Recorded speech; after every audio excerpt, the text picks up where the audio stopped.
بسم اللہ الرحمن الرحیم۔ اللہم صلی علی محمد وعلی آل محمد صلی اللہ علیہ وآلہ وسلم۔ ناظرین محترم، امید ہے آپ خیریت سے ہوں گے۔ آپ سے گزارش ہے کہ میرے چینل کو سبسکرائب کر لیں تاکہ میری ویڈیو آپ تک پہنچتی رہیں۔ لاہور میں اس وقت حضور سید علی بن عثمان المعروف داتا گنج بخش رحمۃ اللہ علیہ کا سالانہ عرس مبارک جاری ہے۔ جس دن میری یہ تحریر آپ تک پہنچے گی اس دن انشاءاللہ عرس کا آخری دن ہوگا۔ عرس مبارک پر جو خرافات دیکھنے کو ملتی ہیں، صاحب قبر نے اپنی پوری زندگی اس کی تعلیم نہیں دی، بلکہ میرے دوست پروفیسر ڈاکٹر سلطان سکندر صاحب فرماتے ہیں کہ اگر میرے اختیار میں ہو تو میں دربار کے دروازہ پر کھڑا ہو جاؤں اور صرف اسی شخص کو اندر جانے کی اجازت ہو جس نے کشف المحجوب کا مطالعہ کیا ہوا ہو۔ آج میں اسی کتاب سے تحریر آپ کے سامنے پیش کرنا چاہتا ہوں۔ حضرت سید علی بن عثمان داتا گنج بخش رحمۃ اللہ علیہ کا زمانہ 400 تا 465 ہجری ہے، جو کہ بمطابق 1072 عیسوی بنتا ہے۔ سلسلہ نسب حضرت سید علی بن سید عثمان بن سید علی بن عبد الرحمن بن سید شجاع بن سید ابو الحسن اصغر بن زید رحمۃ اللہ علیہ بن حضرت امام حسن رضی اللہ تعالیٰ عنہ بن حضرت علی رضی اللہ تعالیٰ عنہ بن ابی طالب۔ اس طرح آپ ہاشمی سید ہیں اور آپ کا سلسلہ نسب 8ویں پشت میں حضرت علی کرم اللہ وجہہ سے جا ملتا ہے۔ شیخ علی حجویری رحمۃ اللہ علیہ مرید حضرت شیخ ابو الفضل رحمۃ اللہ علیہ مرید حضرت شیخ خضری مرید حضرت جنید بغدادی رحمۃ اللہ علیہ مرید حضرت شیخ سری سقطی رحمۃ اللہ علیہ مرید حضرت داؤد طائی رحمۃ اللہ علیہ مرید حضرت حبیب اجمی رحمۃ اللہ علیہ مرید حضرت علی رضی اللہ تعالیٰ عنہ اور نبی کریم صلی اللہ علیہ وآلہ وسلم۔ کشف المحجوب کا جو تعارف ہے وہ یہ ہے کہ کشف کا معنی کھولنا ہے، محجوب کا معنی چھپی ہوئی چیز۔ حضور داتا گنج بخش رحمۃ اللہ علیہ نے اپنے رفیق ابو سعید حجویری رحمۃ اللہ علیہ کی خواہش پر کتاب لکھی، جو تصوف لٹریچر کا بہت بڑا اور ابتدائی ماخذ ہے۔ اس کے بنیادی طور پر 2 حصے ہیں۔ حصہ اول ابتدائیہ کتاب لکھنے اور کشف المحجوب نام رکھنے کی وجہ، تحصیل علم کی ضرورت، علم کے ساتھ فقر کا ضروری ہونا، تصوف کا معنی و مفہوم اور ارتقاء کا تذکرہ کیا ہے۔ اسلامی شریعت کے ماخذ قرآن و حدیث و اجماع کا بیان، 4 خلفائے راشدین کا تذکرہ، 5 نمبر اہل بیت، امام حسن، امام حسین، امام زین العابدین، امام باقر اور امام جعفر صادق علیہ السلام کا تذکرہ، 4 تابعین، حضرت اویس کرنی، حضرت حرم بن حبان، حضرت حسن بھری اور حضرت سعید بن مسیب رضی اللہ تعالیٰ عنہ کا تذکرہ، 64 تبع تابعین کا تذکرہ خیر، 10 متاخرین ائمہ و مشائخ کا تذکرہ خیر، صوفیاء اور اہل طریقت کی اقسام اور ان کے مذاہب و ولایت کا ثبوت اور کرامت و معجزہ کا بیان۔ حصہ 2 میں ہے۔ اس حصہ میں 11 محجوبات سے کشف یعنی کہ پردہ اٹھایا کیا گیا ہے۔ نمبر 1 معرفت الہی، توحید کا بیان، ایمان کا بیان، طہارت نجاست سے پاکی۔ نمبر 5 نماز کا بیان، 6 زکوٰۃ کا بیان، 7 روزہ کا بیان، حج کا بیان، آداب زندگی، مشائخ کے کلام اور صحبت، سماع کی اہمیت اور معیار۔ حضور داتا گنج بخش رحمۃ اللہ علیہ کی ہمہ جہت شخصیت کا اندازہ اس بات سے لگایا جا سکتا ہے کہ کشف المحجوب میں ہر قاری کی ذہنی سطح کو مد نظر رکھتے ہوئے آپ نے تحریر کے مختلف اسالیب اور طریقے اختیار فرمائے ہیں۔ قرآن کی 274 آیات، 135 احادیث مبارکہ، 78 عربی کے معروف اشعار، 300 صوفیاء کے اقوال اور تصوف کی 20 سے زیادہ کتابوں کے حوالہ جات اس کشف المحجوب میں نقل کیے گئے ہیں۔ کشف المحجوب میں موجود 135 احادیث کی تخریج ازداد المطلوب کے نام سے محکمہ اوقاف شائع کر چکا ہے۔ کثیر تعداد میں تراجم اور مستشرقین کی ترتیب، تحقیق اور تنقید کا کام اس کے علاوہ ہے۔ میں طہارت، نماز، روزہ، حج اور زکوٰۃ کا مختصر بیان کیا جا رہا ہے۔ کشف حجاب نمبر 4 طہارت۔ حضرت سید علی حجویری رحمۃ اللہ علیہ طہارت کے متعلق فرماتے ہیں کہ واضح رہنا چاہیے کہ طہارت دو قسم کی ہے، ایک باطنی طہارت، دوسری ظاہری طہارت۔ چنانچہ ظاہری طہارت کے بغیر نماز درست نہیں اور باطنی طہارت کے بغیر معرفت درست نہیں۔ بدنی طہارت کے لیے مطلق پانی کی حاجت ہے جو کہ ناپاک یا استعمال کیا ہوا نہ ہو، اور دل کی طہارت کے لیے خالص توحید کے پانی کی ضرورت ہے جو کہ مخلوط اور پراگندہ اعتقاد پر مشتمل نہ ہو۔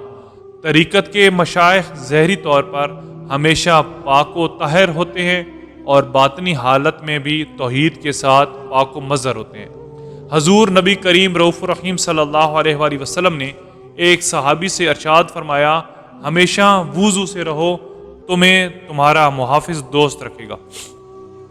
جو لوگ ظاہری طہارت پر عمل پیرا رہتے ہیں، فرشتے ان کو دوست رکھتے ہیں، اور جس کا باطن توحید سے پاک و مطہر ہے، اللہ تعالیٰ اس کو اپنا دوست رکھتا ہے۔ نبی کریم صلی اللہ علیہ وسلم ہمیشہ دعا کرتے کہ اے اللہ میرے دل کو باطنی آلودگیوں سے پاک رکھ، اور کسی قسم کی باطنی اور آلودگی آپ کے قلب اطہر تک نہیں پہنچ سکی تھی۔ اپنی بزرگیوں تکبر کو دیکھنا غیر اللہ کا اثبات کرنا ہے، اور غیر کا اثبات مقام توحید میں نفاق ڈالنا ہے۔ ظاہری طہارت باطنی طہارت کے مواقف ہے۔ مطلب یہ ہے کہ جب ہاتھ دھوئیں تو چاہیے کہ دل سے دنیا کی محبت دھو ڈالی جائے۔ اسی طرح جب استنجا کرے تو مناسب ہے کہ جس طرح ظاہری گندگی کو دور کیا جائے، اسی طرح باطن سے بھی غیر خدا کی محبت کو دور کر دیا جائے۔ جب منہ میں پانی لیا جائے تو مناسب ہے کہ منہ کو غیر کے ذکر سے پاک کرے۔ جب ناک میں پانی ڈالے تو سزاوار ہے کہ شہوتوں کو اپنے اوپر حرام گردانے۔ جب چہرہ دھوئیں تو مناسب ہے کہ تمام الفتوں سے یکدم کنارہ کش ہو جائے اور حق کی طرف متوجہ ہو جائے، اور جب ہاتھ کو دھوئے تو اپنے نصیبوں سے دست کش ہو جائے، اور جب سر کا مسح کرے تو مناسب ہے کہ اپنے معاملات کو حق تبارک و تعالیٰ کے سپرد کر دے۔ جب پاؤں دھوئے تو ذبح ہے کہ فرمان الہی کے خلاف ہر چیز پر قائم رہنے سے بچنے کی نیت کرے۔ جب اس پر عمل کرے گا تو اسے دونوں قسم کی طہارت حاصل ہو جائے گی، اس لیے کہ تمام ظاہری شرعی امور باطن کے ساتھ ہوتے ہیں۔ یہی خاصہ ایمان ہے کہ ظاہر میں زبان سے اقرار ہو تو باطن میں اس کی تصدیق بھی۔ نیت کا تعلق دل سے ہے۔ شریعت میں اطاعت کے احکام جسم ظاہری پر ہیں، لہٰذا دل کی طہارت کا طریقہ دنیا کی آفت میں غور و فکر کرنا ہے، اور یہ دیکھنا ہے کہ دنیا غداری کی جگہ اور محل فنا ہے۔ دل کو اس سے خالی کریں۔ یہ کیفیت کثرت مجاہدہ کے ذریعے حاصل ہوتی ہے، اور مجاہدے میں اہم ترین بات ظاہری آداب کی حفاظت اور ہر حال میں اس پر مداوت ہے۔ کشف حجاب نمبر 5، نماز۔ حضرت سید علی حجویری رحمۃ اللہ علیہ نے پہلے نماز کی اہمیت پر ارشاد باری تعالیٰ اور ایک حدیث نقل کی۔ فرماتے ہیں اعوذ باللہ من الشیطان الرجیم، بسم اللہ الرحمن الرحیم، وَأَقِيمُوا الصَّلَاةَ وَآتُوا الزَّكَاةَ۔ سورہ بقرہ کی یہ آیت ہے جس کا ترجمہ ہے اے ایمان والو، اے مسلمانوں، نماز قائم کرو اور زکوٰۃ دو۔ حضور نبی کریم صلی اللہ علیہ وسلم کا ارشاد نقل کیا ہے، نماز کی حفاظت کرو اور ان غلاموں اور کنیزوں کی حفاظت کرو جن کے تم مالک ہو۔ نماز کا لغوی اصطلاحی مفہوم بیان کرتے ہیں۔ با اعتبار لغت نماز کے معنی ذکر کے ہیں، اور فقہا کے عرف و اصطلاح میں مقررہ احکام کے تحت مخصوص عبادت ہے جو بفرمان الہی نماز پنجگانہ ہے، جنہیں 5 وقتوں میں ادا کیا جاتا ہے۔ نماز کی شرائط میں حضرت علی حجویری رحمۃ اللہ علیہ نے جو شرطیں طے کی ہیں وہ یہ ہیں۔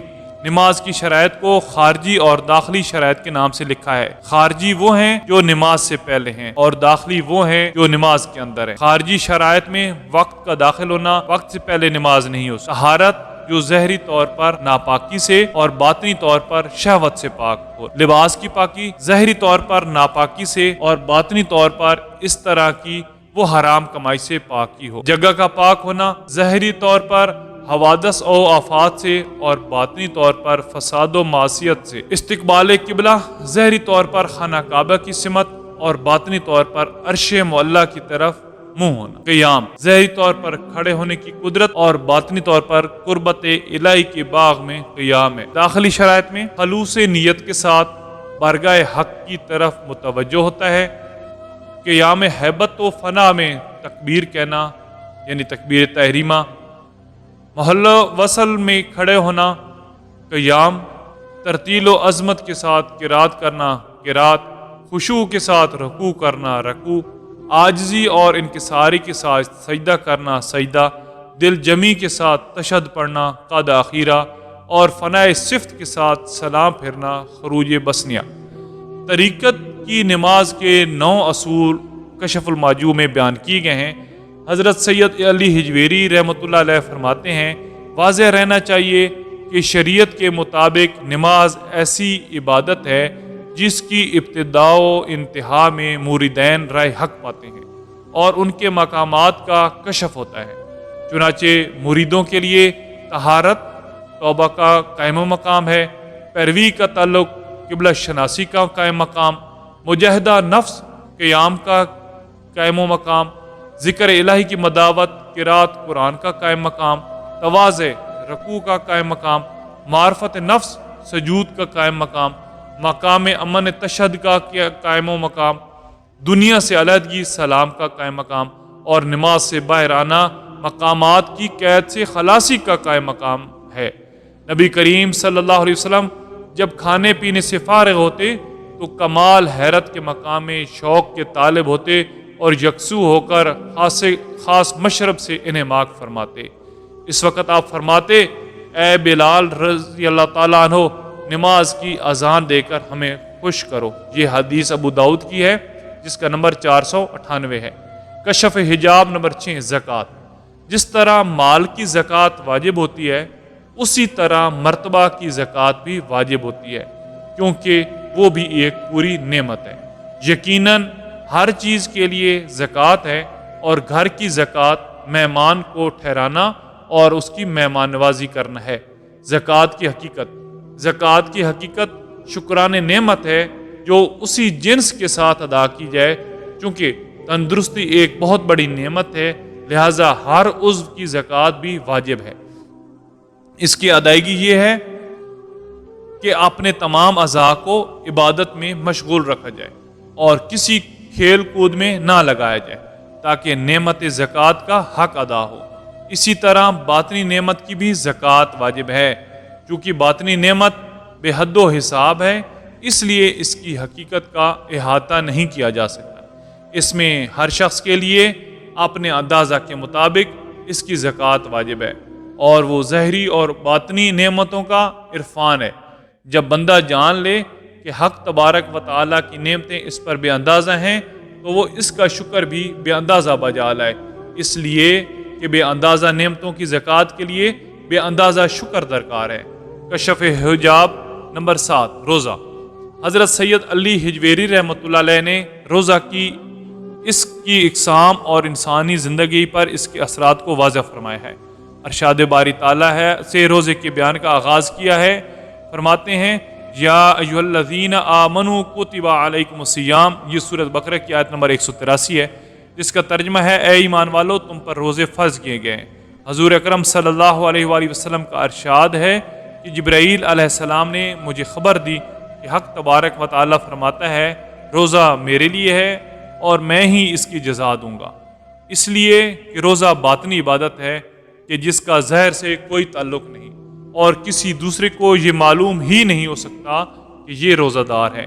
اس بنا پر اس کی جزا بھی بے حد و حساب ہے۔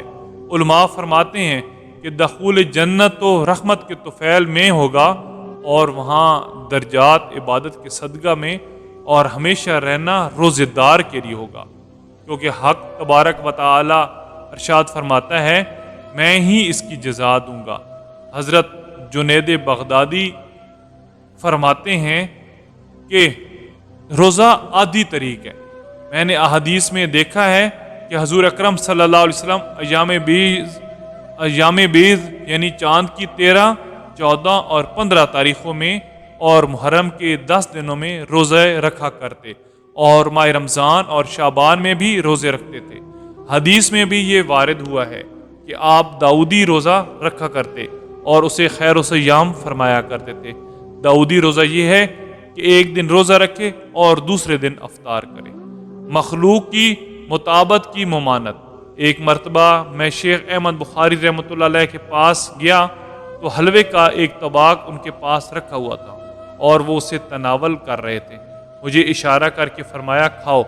میں نے بچپن کی عادت کے مطابق کہہ دیا کہ میں روزے سے ہوں۔ فرمایا کیوں روزہ رکھتے ہو؟ میں نے کہا فلاں بزرگ کی موافقت میں روزے رکھتا ہوں۔ انہوں نے فرمایا کہ یہ بات درست نہیں ہے کہ کسی مخلوق کی کوئی مخلوق مطابقت کرے۔ میں نے ارادہ کیا کہ روزہ افطار کر لوں۔ انہوں نے فرمایا جب تم نے فلاں بزرگ کی مطابقت ترک کرنے کا ارادہ کیا ہے تو اب میری بھی موافقت نہ کرو، کیونکہ میں بھی ایک مخلوق ہوں۔ روزے کی شرائط۔ ہر مسلمان عاقل، بالغ، تندرست و مقیم پر صرف ایک ماہ رمضان کے روزے فرض ہیں، جو رمضان کا چاند دیکھنے سے شوال کا چاند دیکھنے تک ہیں۔ ہر روزے کے لیے نیت درست اور ادائیگی میں صدق و اخلاق ہونا چاہیے۔ صوم کا معنی رکنا ہے اور رکے رہنے کی شرائط بہت ہیں۔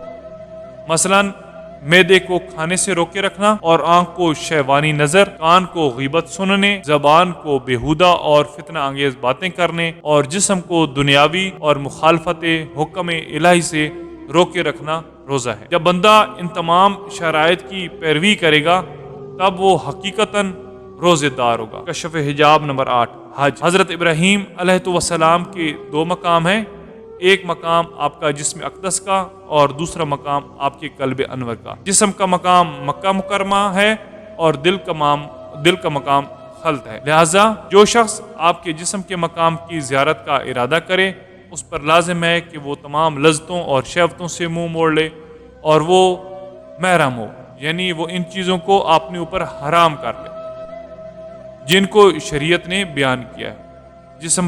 جسم پر کفن پہنے، حلال شکار سے ہاتھ کھینچنے کے تمام حواس دروازوں کو بند کرے۔ اس کے بعد عرفات میں حاضر ہو، وہاں سے مزدلفہ مشعر الحرام جائے، پھر وہاں سے سنگریزی چنے، پھر مکہ مکرمہ پہنچ کر طواف کرے۔ اس کے بعد منا آ کر 3 روز قیام کرے، جمرات پر سنگریزے پھینکے، وہاں سر منڈوائے اور قربانی دے کر جیسے چاہے کپڑے پہنے۔ جب بندہ حضرت ابراہیم علیہ السلام کے دل کے مقام خلط و دوستی کا ارادہ کرے تو اس پر لازم ہے کہ وہ تمام لذتوں اور رغبتوں سے منہ موڑ کر تمام راحتوں کو چھوڑ دے، اغیار کے ذکر سے کنارہ کش ہو جائے، کیونکہ دنیا کی طرف التفات کرنا خطرناک ہے۔ پھر معرفت کے عرفات میں ٹھہرے اور وہاں سے محبت کے مزدلفہ میں آئے، وہاں سے حق سبحانہ کے حرم کے طواف کے لیے سر کو بھیجے اور حرص و خواہش اور دل کے فاسد ارادوں سنگریزوں کو امن و سلامتی کی منا میں پھینکے اور نفس کو مجاہدے کے مقام اور اس کی تسخیر گاہ میں قربان کرے تاکہ مقام خلط حاصل ہو۔ ناظرین محترم، یہ ایک مختصر سا تعارف ہے کشف المحجوب کا، جس کو ہم میں سے بہت سارے لوگوں نے نہیں پڑھا ہوگا۔ آپ سے یہ گزارش ہے کہ آپ یہ کتاب خریدیں اور اس کا مطالعہ کریں تاکہ ہمیں معلوم ہو کہ جو بزرگان دین تھے اور خصوصاً حضور داتا گنج بخش علی حجویری رحمۃ اللہ علیہ، ان کی تعلیمات کیا تھی، کیا جو آج ان کے دربار مقدس پر ہو رہا ہے کیا وہ ان کا مطلب تھا کہنے کا، ان کی تعلیم وہ تھی، یا جو وہ کہہ گئے ہیں خالص وہ تعلیم تھی جو اللہ اور اللہ کے نبی نے بتائی تھی۔ آپ سے گزارش ہے کہ میرے چینل کو سبسکرائب کر لیں، اور میں جہاں سے یہ میں نے مواد لیا ہے ڈاکٹر سکندر صاحب، ان کا جو آرٹیکل تھا وہ میں یہاں پر لگا رہا ہوں۔ آپ سے گزارش ہے کہ آپ اس کا اسکرین شاٹ بنا لیں تاکہ آپ کے لیے سمجھنے میں، پڑھنے میں بہت آسانی ہوگی۔ جزاکم اللہ خیرہ۔ اللہ حافظ۔